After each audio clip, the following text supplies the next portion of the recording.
മൂന്ന് തരത്തിലുള്ള ആൾക്കാരല്ലേ ജീവിതയാത്രയിൽ നമ്മളോടൊപ്പമുള്ളത്. ഞാനിനി പറയാൻ പോകുന്ന വ്യക്തികളിൽ മൂന്നാമത്തെ വിഭാഗത്തിൽപ്പെടുന്ന ആരെങ്കിലും നിങ്ങളോടൊപ്പം ഉണ്ട് എങ്കിൽ ഒരിക്കലും അവരെ വിട്ടുകളയരുത്.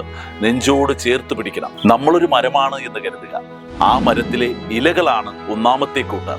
ദേ ആർ ദ ലീഫ് പീപ്പിൾ. ചില സീസണുകളിൽ മാത്രം തളിർത്ത് നമ്മളെ കൊണ്ടുള്ള പ്രയോജനങ്ങൾ അവസാനിക്കുമ്പോൾ ഇല പൊഴിയുന്നത് പോലെ നമ്മുടെ ജീവിതത്തിൽ നിന്നും കൊഴിഞ്ഞു പോകുന്നവർ. മരത്തിന്റെ കൊമ്പുകൾ പോലെയാണ് രണ്ടാമത്തെ കൂട്ടർ.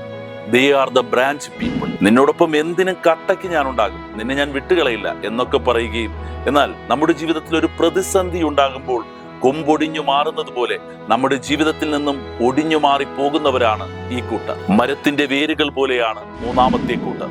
They are the root people. ഏത് പ്രതിസന്ധിയിലും തളരാതെ പതറാതെ ഏതു സീസണിലും നമ്മളോട് കൂടെയുള്ളവർ. തിരിച്ചൊന്നും പ്രതീക്ഷിക്കാതെ ഏതു സമയത്തും നമ്മൾ എന്തു പറഞ്ഞാലും ചെയ്തു തരുന്നവർ. നിങ്ങളുടെ നന്മ മാത്രം ആഗ്രഹിച്ച് നിങ്ങൾ ആട്ടിപ്പായിച്ചാലും വീണ്ടും വീണ്ടും നിങ്ങളോടൊപ്പം ചേർന്ന് നിൽക്കാൻ ആഗ്രഹിക്കുന്നവർ. അങ്ങനെ ഒരാൾ നിങ്ങളുടെ ജീവിതത്തിലുണ്ട് എങ്കിൽ അത് നിങ്ങളുടെ ഭാഗ്യമാണ്. ആ ഭാഗ്യത്തെ തട്ടിയെറിയരുത്, ചേർത്തു പിടിക്കണം.